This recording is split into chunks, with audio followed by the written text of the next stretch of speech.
Is that really how you want to start? Is that our intro? Yeah. Is our intro? You're going. Is that how we're gonna make $1 million? Mm-hmm. Do you think that's how you do a podcast? Clearing our throats. Good. Yeah.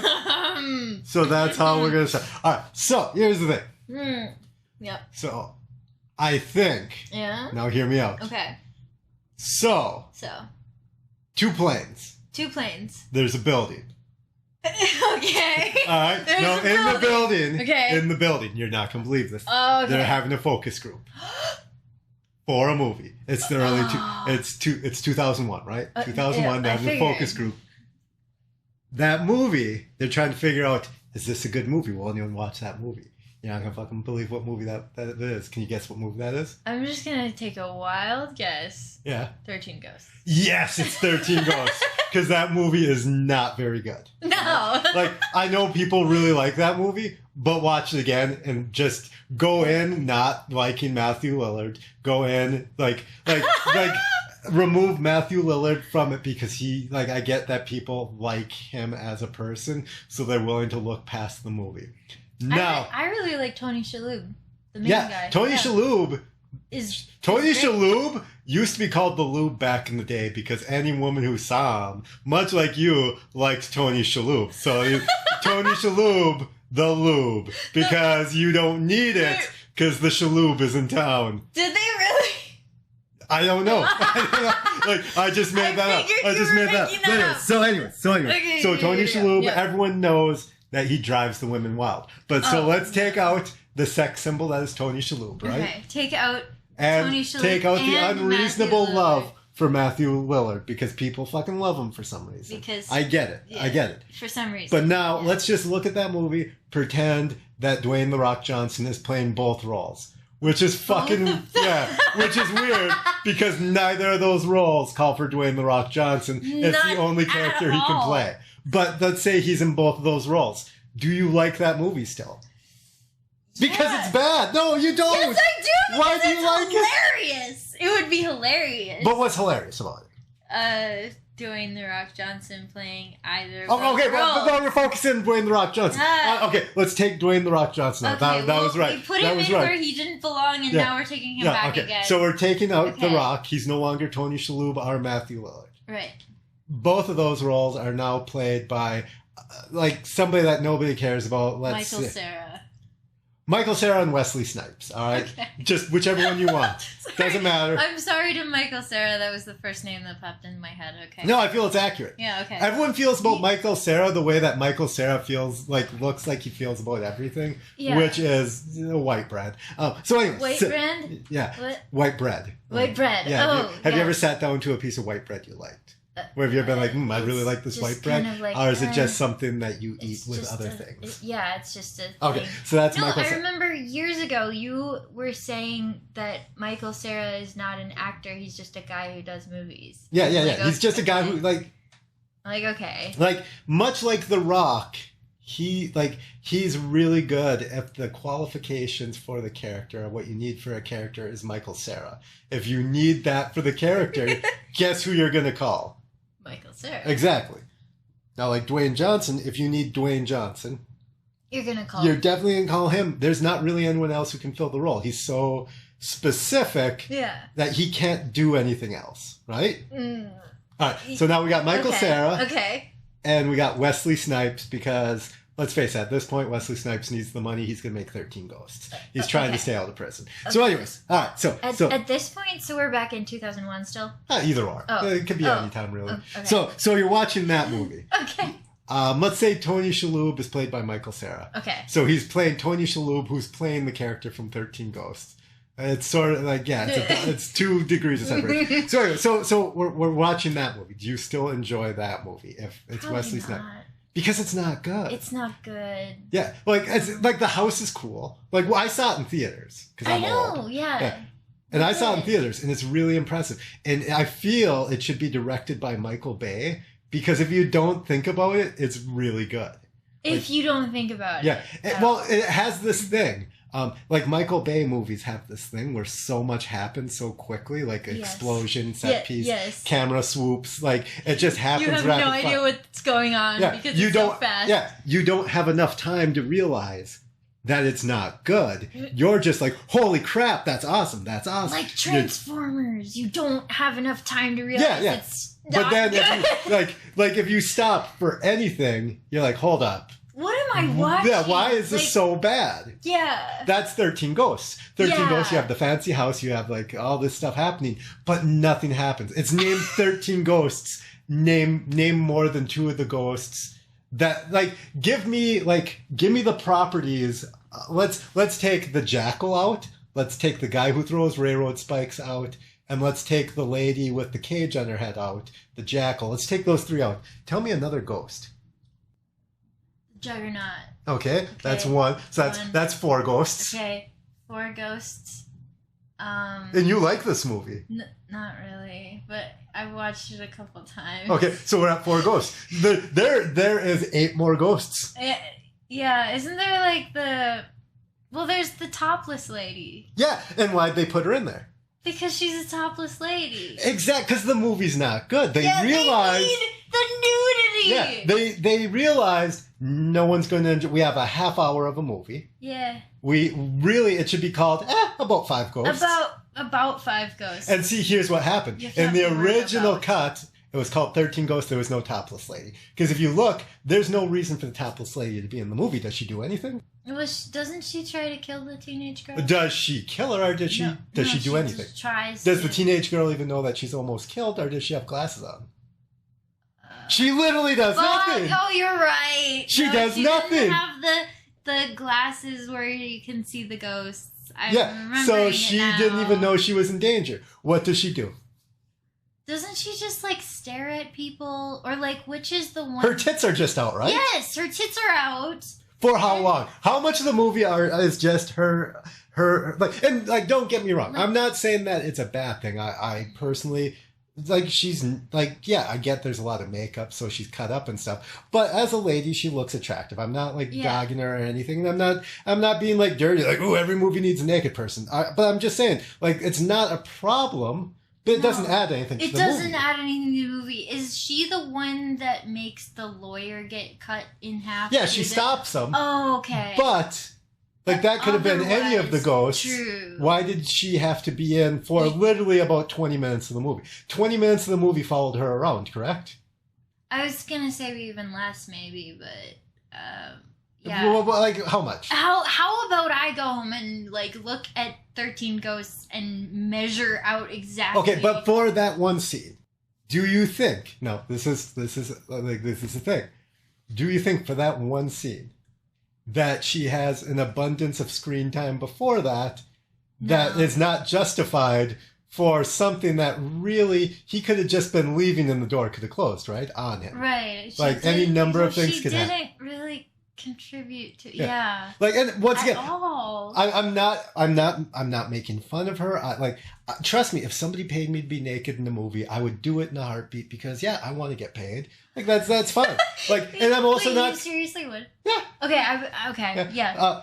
And also another thing, I'm not saying that it's wrong to have naked people in the movie. I feel that by and large people are far too serious about that. It's just a body. Everyone has one. So I'm not complaining about that. But what I'm saying is that I feel in this instance, how long is the movie without that is just there because people will enjoy it not because it's enjoyable, but because it's that Michael Bay look at her.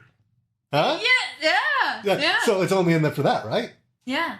Well, I mean, you don't have to agree with me. But no, it's only in there because it's so much is going on. So this is my thought. That you don't know what's going on. Yeah. So this is my thought. The original movie didn't have the naked lady. I don't know what it did. It probably had more to do with the other ghosts that weren't naked lady. Now they had this focus group in the building, right? And it was only for single mothers. Okay. Because if you're a single mother, what do you probably do a lot? Go on dates. Okay, yeah. Because you're trying to find a new dad for your kid. Some help here. Okay, yes. I don't know. I'm not a single mother. I don't know what they do really.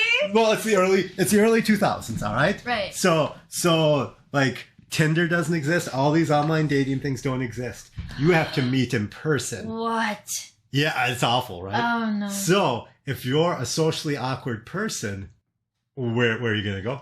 Focus groups. The movies. No. I'm gonna go to this focus group solely for single mothers. Single mothers, so I can meet a guy. Yeah. No. The movies. Okay. Also, I'm gonna break for 1 second and just say that this is a joke. I don't believe that single mothers only go on dates. It is for comedic purposes. Yes. All right, back into it. Get back in. Well, I just don't want people to be like, wow, this guy's a douchebag. I hate him. They're gonna think that from what your tangents are. They're gonna think you're Well, yeah, but I'm fine with that. But I want them to dislike me for the person I am. I don't want them to just be like, well, this guy's a douchebag and really sexy. I'm not. I'm not I'm not saying, oh, so it's a joke. It pays off at the end, all right? Just stick with me, folks. Off, yeah. So the back listeners at home, stay with us. Yeah. So you have this focus group, and they're trying to figure out are single mothers going to like this? But then they realize the problem. They're a single mother. What are they not going to do? If they go on a date, what's a single mother not going to do? Pay! No! Obviously! I just don't have any brain cells right now. Oh. So they're not going to pay. So like halfway through this focus group, because they're a single mother, they're trying to find somebody who's going to financially support them. Once again, comedic purposes. I can't stress this enough. Okay. So they're not going to pay. Okay. So they realize halfway through, one, the single mothers aren't enjoying this. Two, we have to sell this to guys. You're right. Because remember, we got Shalhoub the Lube and Matthew Lillard. We already got the single mothers covered. Are we? Okay. So they found out right away, oh my God, this whole thing is flawed. We need to adjust this movie. We need to stretch it out. And we also somehow need to bring in the guys. Yeah. How do we do that? Tits. Exactly. Tits. Now, here's the thing. The focus group, they're like doing that. And they're like, what if we added like 15-ish minutes or less of just a naked woman? Like, say you're in that focus group. You're a woman. Mm-hmm. And they were like, I am, yeah. Okay. When they were like, hey, we're going to have 15 minutes of naked woman. What's your first question? Why? No, that's correct. That's and you didn't see it, but her face was accurate. That's the way that many people feel when you're watching a normal movie, and all of a sudden there's just like nudity for no reason. Like, it's not like it's like a bad thing. That is my reaction. But your reaction was completely honest, of not really disgust, not really disappointed, but something like if you're eating a piece of like soft food, and all of a sudden there's like a really crunchy part that you weren't expecting, and there's not supposed to be anything crunchy in there, and you just sort of like grimace through it, and then you're fine again. That was the exact look you did, which is, I assume, how all the people in this focus group felt, right? About the naked ghost lady. And then they were like, hey, but window comes down, cuts a guy in half, and it could have happened any number of ways, but the 15 minutes paid off because it was naked lady. What's your question there? The question is, why was she in the movie if it didn't really contribute? Well, because she's gonna stand in the way of the lawyer. She's gonna stand in the way of the lawyer so that he gets cut in half. Correct. At the door, and that's her contribution to the film. But she's also naked. Yep. So that it will draw in people. Yeah, but here's the thing. Keep their attention. Here's the thing. What? As a woman, are you going to be like, okay, I am glad that all she does is stand there naked, and that's why the guy gets cut in half? No. You're going to be like, it seems to me that you're just adding these 15 minutes to lengthen the movie. Yeah. And that's what they were realizing. Like, hey, we should probably just make the movie better. You know what the problem was? Plane crash. That's right. Worst thing that ever happened to this country. 13 ghosts. Wait. It could have been better. It could have been better. You're saying 13 ghosts could have been better had the plane crash not happened? Yeah, because there was, Or were you saying that 9/11 was the worst thing that ever happened? They can both be true. Oh, okay. They're not mutually exclusive? Yes. So this is the start of my movie. Oh, here we go. Yeah, this is the start of my movie. Okay. Yes. Perfect setup. So this is the start of my movie. Okay. The movie is Orphan Slaughterer. Yes. Okay. Okay? Okay. So I told you it was going to pay off. So the start of the movie is it's like there's a focus group, there's all this stuff going on. Now it had to be single mothers. Now the character I was just playing is in the movie as well. He's like, oh yeah, we gotta bring in single mothers because they're the, go out on dates, because that's American Businessman, right? Okay, you play American Businessman. Well, I don't play American Businessman, the character's American Businessman. I don't know if I'm even in the movie. You should be in the movie. Okay, I can be American Businessman. Can you do a cameo in your own movies? Sure, I'll do a cameo. So funny. All right, so that's American Businessman who believes 100% like single women like just going on dates. So that's like, oh, this is what we gotta do. The big bucks are there, I tell you, right? Yes, just like that. So he's got like a chalkboard and shit. So now travesty happens. Okay. But American Businessman, he's like, I can turn this around. We gotta make bank on this. How do you turn it around? A bunch of single ladies with children just died. What do you do? Make 13 ghosts. No! 13 Ghosts is out the window. No! Oh my god. The 13 Ghosts is gone. All right. 13 Ghosts is here. Like, 13 Ghosts is just a part of the set piece. It's just a shell of what it could have been. So you have too many orphans. Oh no. And you have lots of dead parents.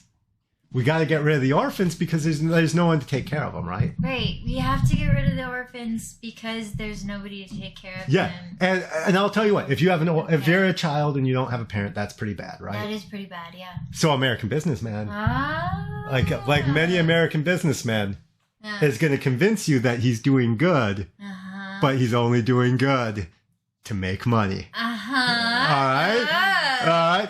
So he's gonna go, well, somebody's got to take care of these kids. Like, who's gonna do? Like, but he didn't say how take care of. He didn't say what he meant by he's not. See, you're catching on because American Businessman is all about capitalism. So he's like, we got to take care of these kids. Something has happened. And he goes out there and he talks about how terrible it is to grow up without any parents and be an orphan, and how devastating it is, how going to sleep alone knowing no one loves you, how terrible it is. And people are like, he's making some good points.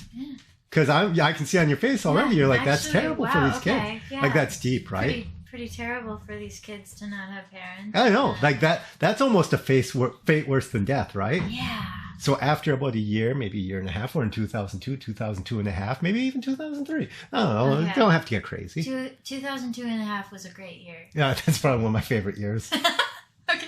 Were you? Anyway. You weren't even alive. Yes, I was. You weren't. You were. You were, but okay. So I don't remember it.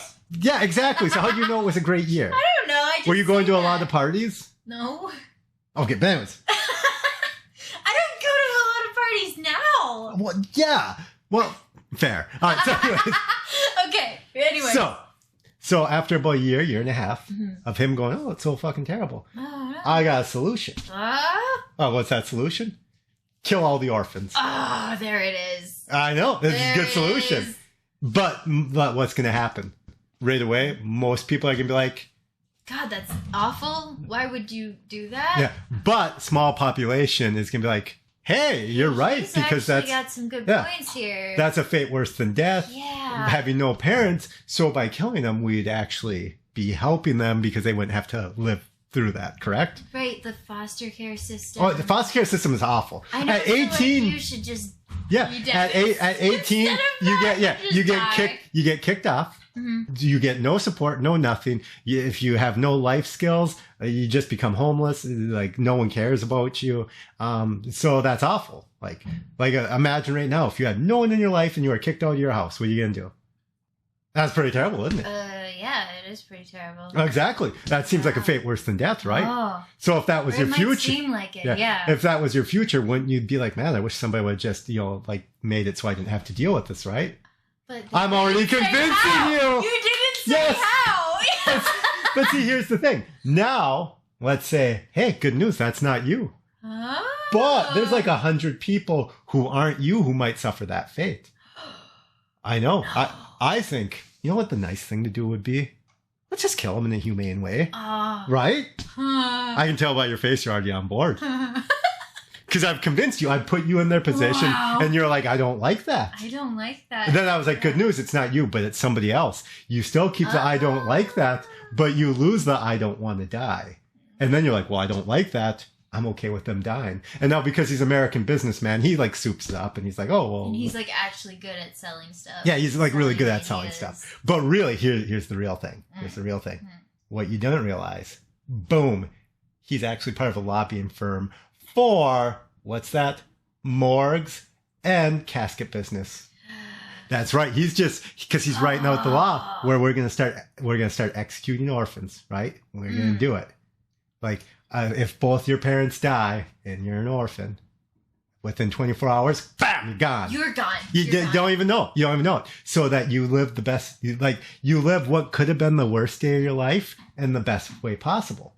Because you don't even find out that your parents are gone. Like, it just, red light. And people are like, I love that system. That person never has to suffer being an orphan. That is the most humane way to do it. Yeah, exactly.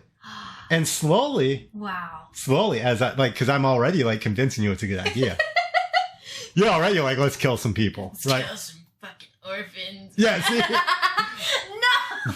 No! Okay, keep going. So now you start getting a little bit of support, and that's the most important thing. It's like starting a cult. Like, when you start a cult, you don't immediately remove genitals. You start with robes. I thought it was baked beans, but okay. Yeah, beans, I mean, not baked beans. Sloppy Joes. Sloppy Joes. Yeah, this is what Yeah, everyone eats Sloppy Joes because no one likes Sloppy Joes. Yeah. So, but then you hook them into your organization because you have now fed them. Yeah, and now they feel beholden to you. Yeah, so you offer them a Sloppy Joe. They take it out of obligation. Yeah. But now they feel obligated to reciprocate. Right. How do you reciprocate? Well, put on this robe and come here every Thursday. Yeah. And then after a while, they start listening to your doctrine. Same idea as starting a cult. All right. So, yeah. So convincing people to do anything is just like starting a cult. Sometimes it's just easier. Sometimes it's harder. I think with the American public, I have no faith in them to convince. I have no faith. Yeah, to convince 50% of the voting bloc of the American public, I think it would be harder to start a cult than to convince 50% of the American public that slaughtering orphans is a good idea and the most humane idea. Like, which one do you think would be harder? Slaughtering orphans or convincing joining a cult? Convincing Americans to convince 50% of Americans that slaughtering orphans is the most humane way to deal with them, or starting a cult. Which, if you had to do one of them, which one do you think would be easier? Oh, jeez. Well, okay. How much effort are we putting into offing? You have to do it. You have to. Wait, well, how much effort are we doing?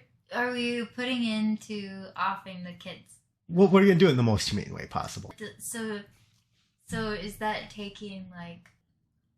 Because it sounds like a lot of work to do. How so? Humane way? I don't know. Well, humane is a loose term. It's a loose term, but like also. Like the guillotine is humane. Yeah. Because it's instant. Yeah. No, not always. Well, it's instant enough. No, I guess, but sometimes it would take up to 11 times if the blade wasn't sharp enough. Yeah, but how hard is it to sharpen a blade? It's pretty cheap to sharpen a blade. Okay. You just need a file and time. Okay. And time. Yeah. Okay.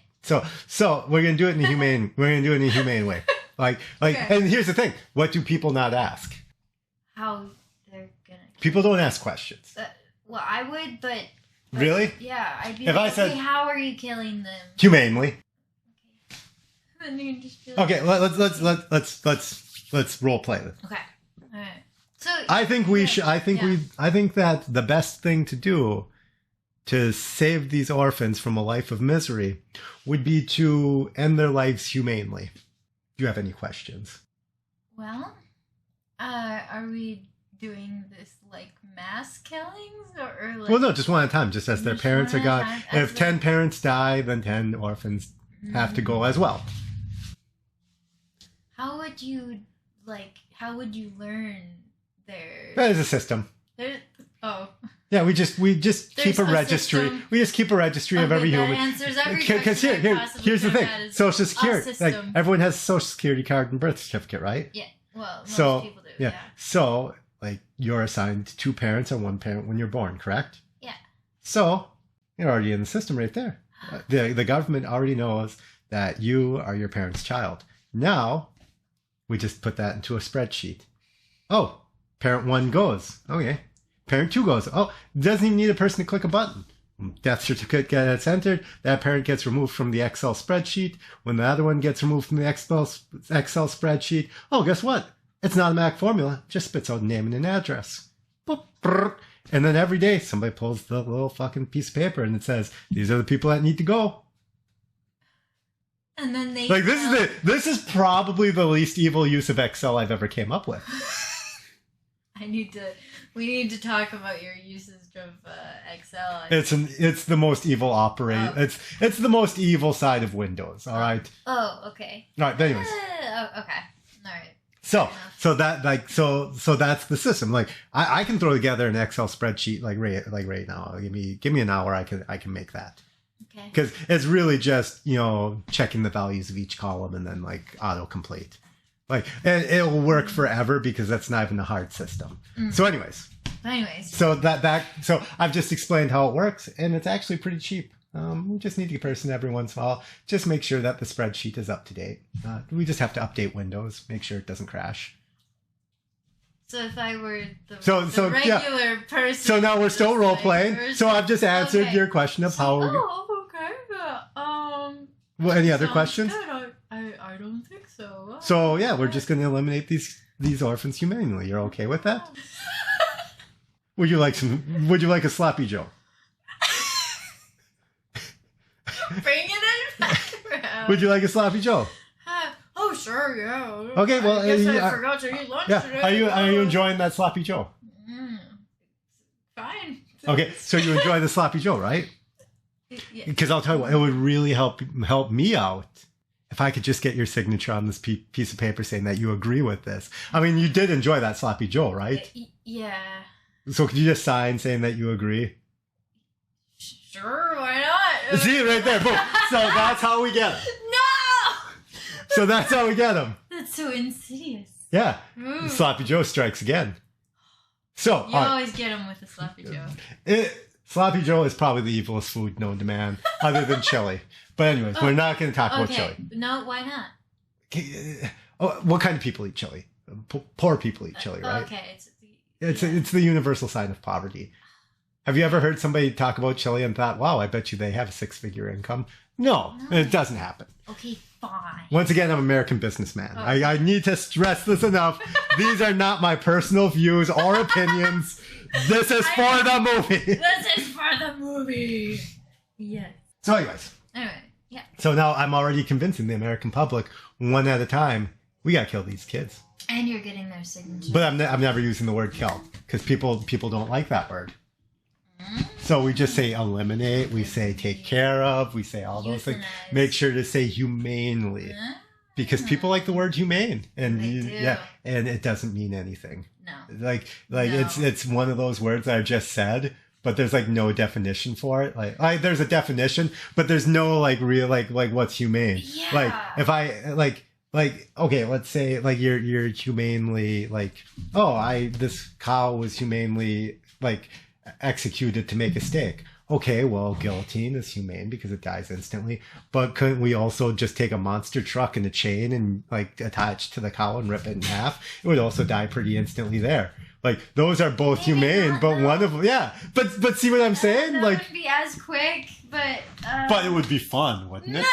No, not really. But that's what I'm saying. You could make the argument that was humane. Okay. Because could make the argument. Because who are we talking about? Who's it humane for? The cow or the people experiencing it? Because here's what I'm going to say: 9 times out of 10, we're concerned about the person who's like the people around it who are experiencing it.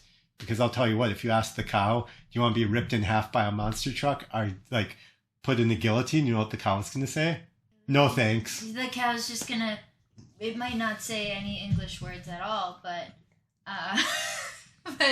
but it would probably be like, oh, I'm good. I'd rather not. And you're gonna those things. And you're gonna say it's humane, and the cow's gonna be like, for who? Yeah, for well, who? It might say for moo. For moo. Yeah. Or for whom is it humane? Exactly. Yeah.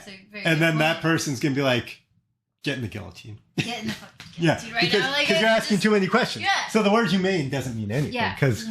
Yeah. So just keep using that word though, because people like it. It makes you feel better. Slowly nod your head while you're talking. And they're eating the sloppy Joe. And so they're eating the sloppy Joe where they've already feel like they owe you. 2, have you ever eaten a sloppy Joe and not gotten a little on your face? Now you're insecure because I'm in a suit. Yeah, and you're just walking down the street and you got sloppy Joe on your face.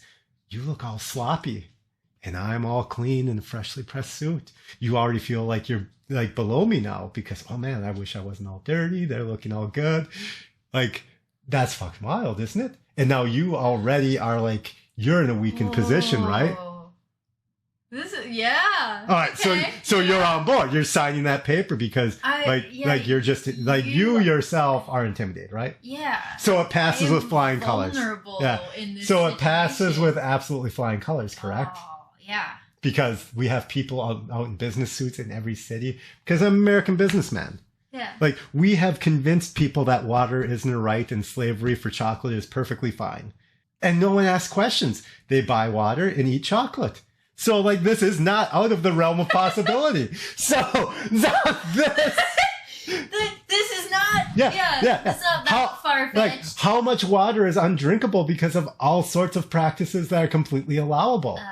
So many. So you're so at the beginning this seemed insane, but now you're starting to realize, shit, this is gonna work. So it passes with flying colors, right? Now here's the really insidious part. American businessman, does he really care about the orphans one way or another? Does he want them to die? He actually doesn't care at all. What did he want? He wanted that bill to pass. Why? Because in that bill, coffin sales. Yes, in that bill, the government pays for all these funerals. So boom, he's just making bank. Every time a kid dies, it's got to be buried because we're a Christian nation. We got to have a Christian funeral, which means there's got to be unless the kid specifically had a religion, then we'll get a Buddhist priest or a Muslim, whatever. But by and large, it'll be in the bill because it's the early 2000s, so this will pass just fine. Mm-hmm. Where it's got to have a full Christian funeral, so there'll be money going in all sorts of hands. It'll be going to the Christian, to the Vatican, all that stuff. It'll be going to coffin sales. It'll be going to florists. Everyone's making bank. Right. So these funerals. Yeah. So it's so American businessman just off this 13 Ghost focus group, boom, he's just making money because all those women had all those kids. Boom, they're all gone. So now what do? We get rid of healthcare. But it's America, so you actually don't have to do anything. You already sent for that, right? Oh, okay. So now after a few years, it's going to become a hot button issue. Hey, the government is losing money and it's because of all these funerals, because that happens. Every once in a while you'll see on the TV that they're hey, this costs too much money. We need to get rid of this, right? Yeah. So what do? It's early 2000s. What's super popular? Reality TV. Yeah. I was trying to think of BlackBerry. Less specific than that.